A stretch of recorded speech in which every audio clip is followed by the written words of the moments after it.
Very good morning. Shri Hirapara કન્યા પ્રાથમિક વિદ્યાલય કાલાવડ, ધોરણ 6, વિષય ગુજરાતી, ચેપ્ટર નંબર આપણે આગળ જોયું હતું 8, બિરબલની યુક્તિ. હવે આપણે બિરબલની યુક્તિમાં જોયું કે બિરબલે પોતાની યુક્તિપૂર્વક બુદ્ધિથી એક માણસને ફાંસીની સજાએથી બચાવે છે. રાજા છે એ નોકરને એક અક્ષુકન્યાર માણસ ગણી અને પોતાનો આખો દિવસ ખરાબ જાય તેવું શંકા વહેમ પોતાના મનમાં રાખે છે. ત્યાર પછી સરસ મજાનો જવાબ બિરબલ પણ નોકરને આપવાનું શીખડાવે છે અને ફાંસીની સજાથી મુક્ત થાય છે. પછી રાજા તેને સરસ મજાનું ઇનામ આપી અને માનપૂર્વક તેમને ઘરે પહોંચાડવાનું સેનાઓને કહે છે. ત્યાર પછી શબ્દ સમજૂતી અને રૂઢિપ્રયોગ આપણે ગુજરાતીની પાકી બુકમાં લખવાનું કહ્યું હતું. હવે ત્યાર પછી આવે છે ભાષા સજ્જતા. આ ભાષા સજ્જતા છે એ વ્યાકરણ વિભાગ છે, મેં તમને આગળ પણ જણાવેલું છે. તો આ વ્યાકરણ વિભાગ આપણે વ્યાકરણની બુકમાં લખીશું, બરાબર છે. તો હવે ગયા ચેપ્ટરની અંદર આપણે 2 સંજ્ઞાઓ વિશે માહિતી મેળવેલી. એક હતી જાતિ વિશેની સંજ્ઞા, એટલે કે આપણે આગળના ચેપ્ટરની અંદર 2 સંજ્ઞા જોયેલી, તેમાં એક હતું જાતિવાચક સંજ્ઞા અને બીજું હતું વ્યક્તિવાચક સંજ્ઞા. 2 સંજ્ઞા વિશે માહિતી મેળવી. હવે અહીંયા આપણે બીજી 2 સંજ્ઞા વિશે માહિતી મેળવવાની છે, જેમાં છે દ્રવ્યવાચક સંજ્ઞાઓ વિશે માહિતી મેળવવાની છે અને ત્યાર પછી બીજું છે તે છે સમૂહવાચક સંજ્ઞા. આ 2 વિશે માહિતી મેળવવાની છે. તો સૌપ્રથમ આપણે વ્યાકરણની પાકી બુકની અંદર જે કાલે સંજ્ઞાઓ લખી તેમાં ત્રીજો ક્રમ કરીને એડિંગ બાંધો, દ્રવ્યવાચક સંજ્ઞાઓ, અને પછી જે કાંઈ હું અહીંયા બોલું તે ત્યાં લખવાનું રહેશે. સૌપ્રથમ આપણને થોડાક શબ્દ આપેલા છે કે દૂધ, ઘઉં, ઘી, ચોખા અને તાંબુ. આ બધી સંજ્ઞાઓ એટલે કે આ બધા નામો શું છે? તો કે પ્રવાહી, ખનીજ, અનાજ વગેરે. શું છે?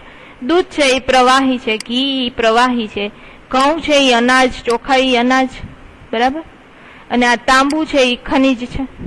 તો આ બધા જે સંજ્ઞાઓ છે એ દ્રવ્ય માટે વપરાય છે. આ બધા શું છે? દ્રવ્ય છે.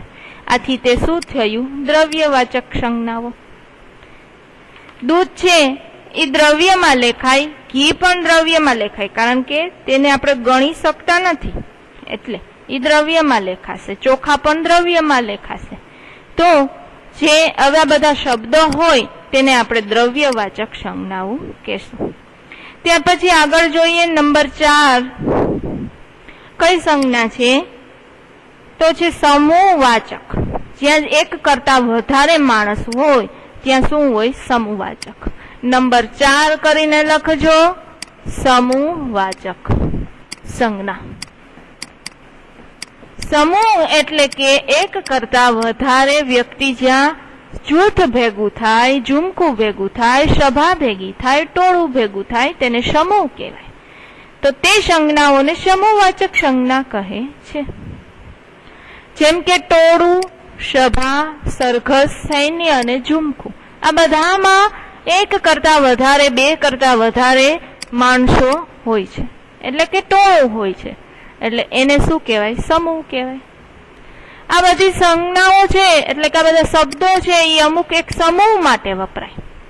ટોળું છે તો 10 લોકોનું ટોળું એવું બોલીએ છીએ આપણે. એમ નથી બોલતા કે 1નું ટોળું, 2નું ટોળું, પણ 10 લોકોનું ટોળું, 20 લોકોનો સમૂહ, 21 લોકોની સભા, 50 લોકોની સભા એવું બોલીએ છીએ. તો આ બધા માટે શું વપરાય છે? સમૂહ શબ્દ વપરાય છે. આ સમૂહ છે એ સમૂહવાચક સંજ્ઞા કહેવાય છે. એ સંજ્ઞા જે સમૂહ દર્શાવે છે એ સંજ્ઞા શું બતાવે? આખો જૂથ સમૂહ બતાવે. ઓમાં કેમ કે ભાઈ દૂધ છે તો દૂધ દ્રવ્યમાં જ આવે, એ પ્રવાહી પદાર્થ જ છે, એ કોઈ ગણી શકાય કે ક્રમ કરી શકાય કે એવો પદાર્થ નથી, એટલે એને દ્રવ્ય કહેવાય. ઘી તો ઘી શું છે? પ્રવાહી, પ્રવાહી એટલે દ્રવ્ય, દ્રવ્ય પદાર્થ છે. હવે તેમાંથી કોઈ એક વ્યક્તિ કે પદાર્થ એ શબ્દ લાગુ પડતો નથી. મેં હમણાં જ કીધું કે એક ટોળું કે એક સભા એવું કહેવાતું નથી, પણ સમૂહ જ કહેવાય છે. પરંતુ સમગ્ર સમૂહ માટે વપરાય છે એ ધ્યાન રાખવું. ઉપર દર્શાવેલી સમૂહવાચક સંજ્ઞાઓને વાક્યમાં આપણે વાપરવાની છે, જેમ કે ટોળું. તો અહીંયા લખો ટોળા વિશે એક વાક્ય કે 50 લોકોના ટોળા સભામાં ધાર્મિક સ્થળે જઈ રહ્યા હતા. આવી રીતે વાક્યમાં પ્રયોગ કરો આ સમૂહવાચક સંજ્ઞા. તો વિદ્યાર્થી મિત્રો, આપણે આગલા ચેપ્ટરની અંદર પણ 2 સંજ્ઞા જોઈ અને આ 2 સંજ્ઞા વિશે જોયું, એટલે કુલ 4 સંજ્ઞા વિશે આપણે માહિતી મેળવી. હવે ત્યાર પછી છે અભ્યાસ. તો અભ્યાસ પણ આપણે ગુજરાતીની પાકી બુકમાં લખશું. ત્યાર પછી આવશે સ્વાધ્યાય. સ્વાધ્યાય પણ આગલા પાઠને આધારિત જ હોય છે, તો તે પણ આપણે પાકી બુકની અંદર લખશું. ત્યાર પછી છે શબ્દ સમૂહ માટે એક શબ્દ. પ્રશ્ન નંબર 4 છે બાદશાહ દ્વારા બોલાયેલા ગમે તે 4 વાક્ય પાઠમાંથી શોધીને લખવાના છે. પાઠને શાંતિથી ફરીથી વાંચો અને બાદશાહ શું શું બોલેલા છે તે 4 વાક્ય લખો. ત્યાર પછી વિદ્યાર્થી મિત્રો, પ્રશ્ન નંબર 5 ની અંદર તમને મુદ્દા આપેલા છે, પણ એ મુદ્દા ઉપરથી તમારે વાર્તા બનાવવાની છે. તો એ તો બહુ સહેલું કામ, કારણ કે આપણે 5મામાં પણ શીખી ગયા છીએ કે વાર્તા કેવી રીતે બનાવવી. મુદ્દા આપેલા હોય છે, એક એક મુદ્દો લેતા જાઓ અને વાર્તા લખતા જાઓ. દાખલા તરીકે હું તમને અહીંયા એક લીટી બોલું કે ભાઈ એક નાનું ગામ હતું, તેમાં ઘણા યુવાનો ભણેલા હતા, વૃદ્ધો વ્યવહાર કુશળ હતા. ગામમાં એક દિવસ ગામમાંથી જાન જવી અને જાનમાં વૃદ્ધોને ન લઈ જવા એવો નિર્ણય લેવામાં આવ્યો. આવી રીતે વાર્તા બનાવો. મુદ્દા એક એક લેતા જાઓ અને વાર્તા બનાવતા જાઓ. આની પ્રેક્ટિસ તમે તમારી બુકની અંદર કરજો. ત્યાર પછી પ્રશ્ન નંબર 6 ની અંદર છે કે યોગ્ય વિરામ ચિહ્નોનો ઉપયોગ કરી અને પાછો આ ફકરો છે એ લખવાનો રહેશે.